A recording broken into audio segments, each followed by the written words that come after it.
2024 లేదా 25లో డిగ్రీ లేదా బీటెక్ చదివారా? సాఫ్ట్‌వేర్ జాబ్ కోసం ఎదురు చూస్తున్నారా? అయితే కోడ్ జ్ఞాన్ 100 డేస్ కోర్సులో చేరండి. జాబ్ సాధించండి. నమస్కారం సార్. నమస్తే సార్, రిలేషన్షిప్లో ఎస్పెషల్లీ అంటే వైఫ్ అండ్ హస్బెండ్ మధ్య భార్యకు రకరకాల సంఘటనలు ఫ్రమ్ మార్నింగ్ నుంచి డే వరకు జరుగుతూనే ఉంటాయి. అది హ్యాపీనెస్ అయినా లేదు అంటే సాడ్ మూమెంట్ అయినా ప్రతి చిన్న విషయాన్ని కూడా భర్తతో షేర్ చేసుకోవాలి అని అనుకుంటూ ఉంటుంది. అలాంటిది ఏదైనా కూడా చెప్పే టైం లేకపోయినా, చెప్పే టైం ఇవ్వకపోయినా భర్త తన ఎమోషనల్ నీడ్స్ కనుక ఫుల్ఫిల్ కాకపోతే భార్యలో ఎలాంటి చేంజెస్ మనం చూసే అవకాశం ఉందంటారు? అది ఎంతవరకు దారితీస్తుంది రిలేషన్షిప్లో? చాలా ఇంపార్టెంట్. ఒక వైఫ్ చెప్పుకోవాలి అనుకుంటే ఫస్ట్ రావాల్సింది హస్బెండ్ దగ్గరికి. ఏ హస్బెండ్ అయితే ఆ నీడ్ ఫుల్ఫిల్ చేయడో, దట్ నీ భార్య నీతో కూర్చుని చెప్పుకోకపోతే ఎక్కడికి వెళ్తుందిరా అన్న కామన్ సెన్స్ ఉండాలి. సో అలా చెప్పుకోలేని పరిస్థితిలో ఉండి బిజినెస్ అనో, లేకపోతే ఆమె నచ్చదనో, లేకపోతే ఆఫీస్కి వెళ్ళిపోతున్నారనో, బిజీ అనో చాలా సిల్లీగా చేస్తారు. అసలు ప్రతి హస్బెండ్కి ఆ పాయింట్ రావాలి. తన ప్రాబ్లం వస్తే నా దగ్గరికి వస్తుంది, ఇంకెక్కడికి వెళ్తుంది అనే ఒక కామన్ సెన్స్ రావాలి ఫస్ట్ థింగ్. ఒకవేళ అలా చెప్పుకోలేని పరిస్థితిలో మైండ్ ఊరుకోదు. నేను చెప్తున్నాను కదా, it will search for an alternative. Disturbance create compulsory alternative వెతుకుతుంది. ఒక రోజు అడ్జస్ట్ అవుతుంది, 2 రోజులు అడ్జస్ట్ అవుతుంది, సంవత్సరాల తరబడి ఎక్కడ అడ్జస్ట్ అవుతారు ఎవరైనా. సో అప్పుడు ప్రాబ్లమ్స్ అన్ని లోపలికి రావడం స్టార్ట్ అవుతాయి. ఎప్పుడైతే ఈ ఎమోషనల్ నీడ్స్ తీరవో, ఫస్ట్ థింగ్ ఎనీ ఎమోషన్ లోపలికి వస్తే it will search for an exit. Entry and an exit.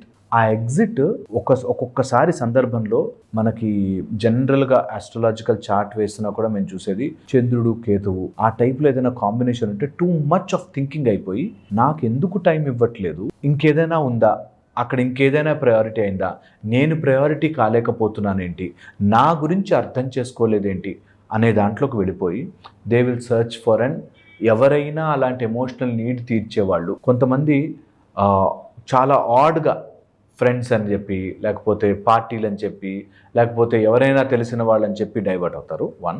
Second aspect, పిల్లల మీద తీరుస్తారు. పిల్లల్ని గట్టిగా డిసిప్లిన్ చేయాలని చెప్పి అరవడం కానీ, కొట్టడం కానీ, ఇలా వాళ్ళ మీద మొత్తం చూపిస్తారు. సెకండ్. థర్డ్ మోస్ట్ ఇంపార్టెంట్, ఈ ఎగ్జిట్ ఆఫ్ ద అలాంటి కండిషన్ హెల్త్ రూపంలో పడుతుంది.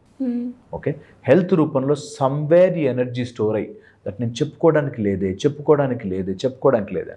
ఫోర్త్, ఇది చెప్పుకోవడానికి ట్రై చేసి అమ్మాయిలు ఉల్టా ఎలా అయిపోతారంటే గుంజుకొస్తారు. నాకు నువ్వు టైం ఇవ్వట్లే అని గుంజుకొస్తారు. ఈ ప్రాబ్లం మేము ఎంత కామన్గా చూస్తామంటే, హాఫ్ అన్ అవర్ టైం ఉందనుకోండి హస్బెండ్ దగ్గర, నువ్వు నాకు 2 hours టైం ఇవ్వట్లేదు అని ఈ హాఫ్ అన్ అవర్ గొడవ పడతారు. చాలామంది చూస్తాం. ఈ ఉన్న హాఫ్ అన్ అవర్ ఎంజాయ్ చేయొచ్చు కదా, చేయరు. నువ్వు నాకు కనీసం టైం ఇవ్వట్లేదు, సండే కూడా ఎక్స్ప్రెస్ చేసుకోవాలి కదా అని చేసుకుంటున్నాం అనుకుని ఉన్న టైం కూడా.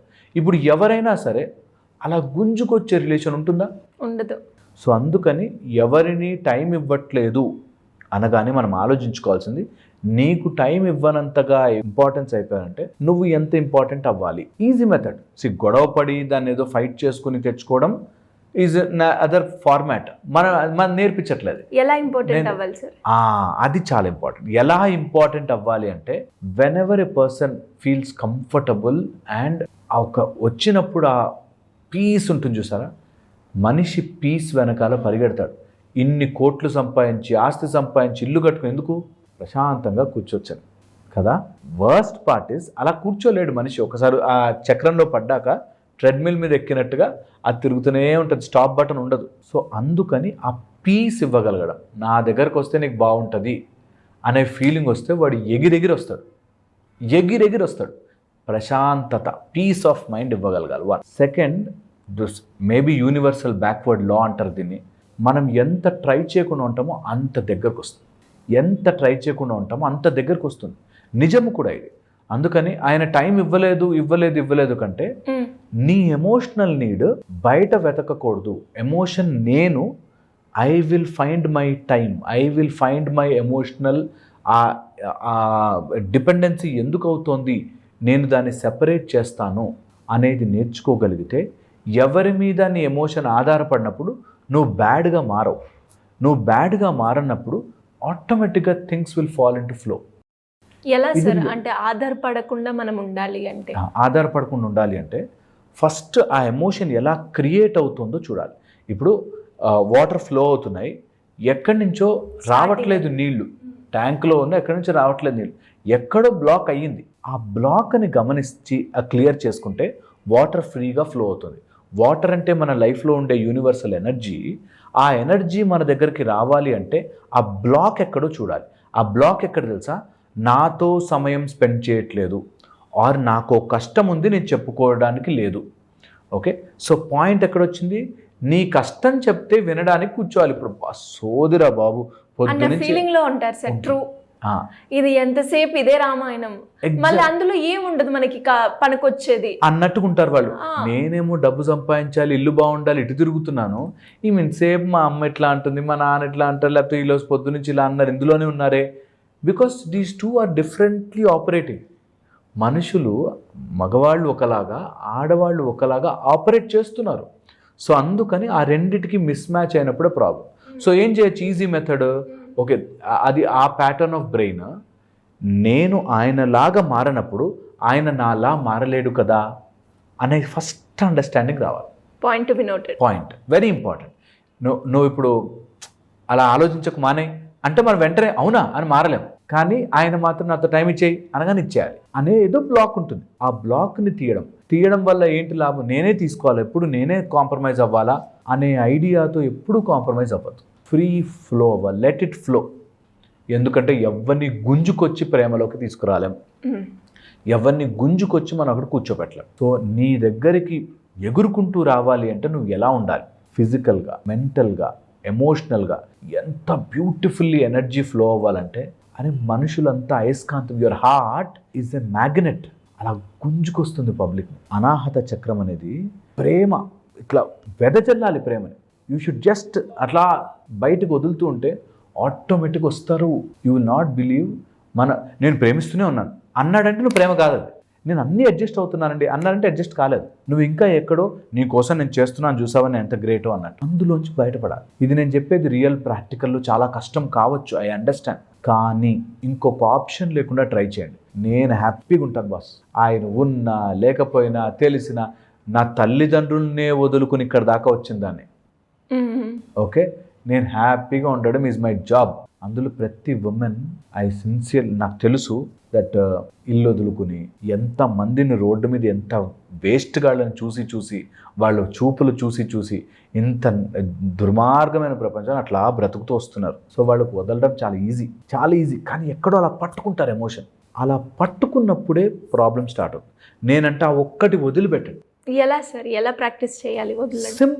సింపుల్ థాట్ దట్ నేను పట్టుకున్నప్పుడు దొరకదు. నీళ్ళని గట్టిగా పట్టుకుంటే జారిపోతుంది, ఎనర్జీని ఇట్లా పట్టుకుంటే జారిపోతుంది. నేను ఐ లీవ్ ఇట్. ఒకవేళ ఆయనకు రావాలనే లేకపోతే, నాతో స్పెండ్ చేయాలనే లేకపోతే, వెల్ అండ్ గుడ్, నేను ఫోర్స్ చేసి స్పెండ్ చేయించను. ఒకవేళ ఫోర్స్ చేసి ఒక లేడీ ఎప్పుడు ఫోన్ పట్టుకుంటున్నాను, ఫోన్ పట్టుకుని కూర్చుంటున్నాడండి. ఆయన ఆఫీస్ పనిలో ఫోన్ పట్టుకుని కూర్చుంటాడు, కావాలనే కూర్చుంటాడు. చెడ్డవాడే, ఓకే, చెడ్డవాడే, చాలా చెడ్డవాడే. కాకపోతే నువ్వు నీ దగ్గర ఉన్నప్పుడు ఫోన్ అవసరం కూడా ఉండకూడదు ఆయనకి అనేటట్టుగా మనం ఎప్పుడైతే ఆ ఎనర్జీని ఫ్లో చేయిస్తామో ఆటోమేటిక్ ఫోన్ పక్కన పడేసి నీతో మాట్లాడతాం. అది ఒప్పుకోవడం కష్టమైన ట్రై చేయాలి. That's one method. లేదు అట్లా ఉంది, గొడవ పడుతున్నాము అంటే దిగితే గొడవ గట్టిగా దిగాలి. ఎలా కదా, గొడవ గట్టిగా దిగాలి. That you are not spending time with me, ఇంత టైం ఇవ్వాలి, ఇట్లా జరగాలి, ఇది ప్రాసెస్, ఇలా ఉంటే నేను ఉంటాను, లేకపోతే లేదు అని క్లియర్గా చెప్పగలగాలి. అది చెప్పరు. అది చెప్తే ఆయన తిడతాడండి, కొడతాడండి, గొడవకు వస్తాడండి, మీదకి వస్తాడండి. Okay, either this or that. నేనంట ప్రేమ మార్గమే బెస్ట్ మార్గం. ఎందుకంటే గొడవ పడి నువ్వు ఎనర్జీని పోగొట్టుకుంటున్నావు తప్పితే గెలవట్లేదు. సో ప్రేమ మార్గం ఈజ్ ద బెస్ట్ మార్గం. ఓపెన్లీ ఒక మనిషి ఆయన అట్లా బ్రతకాలనుకున్న పని, నువ్వు ఓపెన్లీ ఎమోషన్ ఏదైతే అంటుకునుందో, once you let go, I know things work out. చాలా మంది ఒప్పుకోరు. మా దగ్గరకు వస్తారు చాలామంది, నా దగ్గరకు వచ్చేవాళ్ళు ఇదే, మీకు చెప్పడం బాగా చెప్తారు. నాకు అసలు మనిషిని చూస్తేనే ఇరిటేషన్ అండి. ఎంతసేపు ఫోన్లో ఉంటాడండి, ఎంతసేపు నా గురించి ఆలోచించాడు, ఏదైనా చెప్పుకుంటే ఏం లేదు అట్లా ఏముండదు అనేస్తాడండి. అర్థం చేసుకోడండి కదా. వాట్ బెస్ట్ మెథడ్ ఏం చెప్పకు, హ్యాపీగా you fill your self with love. అది మనిషి కాంప్రిహెండ్ చేయడం కష్టమే, కానీ అట్లాంటివి చేసినప్పుడే మిరకల్స్ జరుగుతాయి.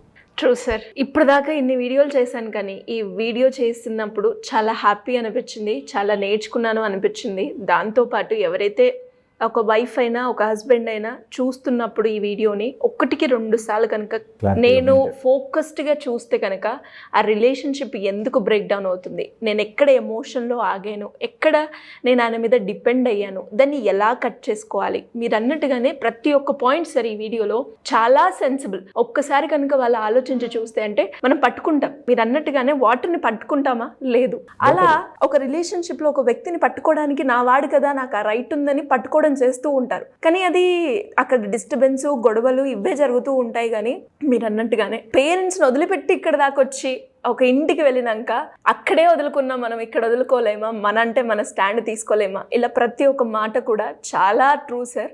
1-2 సార్లు ఈ వీడియో చూడండి. మీ రిలేషన్షిప్లో మీరు ఏదైతే ప్రాబ్లం ఫేస్ చేస్తున్నారో దాంట్లో అట్లీస్ట్ ఒక 75% అయినా ఈ వీడియో ద్వారా మీరు క్లియర్ చేసుకునే అవకాశం ఉందని నాకు అనిపిస్తుంది. Anyways great sir, thank you so much. Suman టీవీలో మీ పర్సనల్ అండ్ బిజినెస్ ప్రమోషన్స్ కోసం కింది నెంబర్కి కాంటాక్ట్ చేయండి.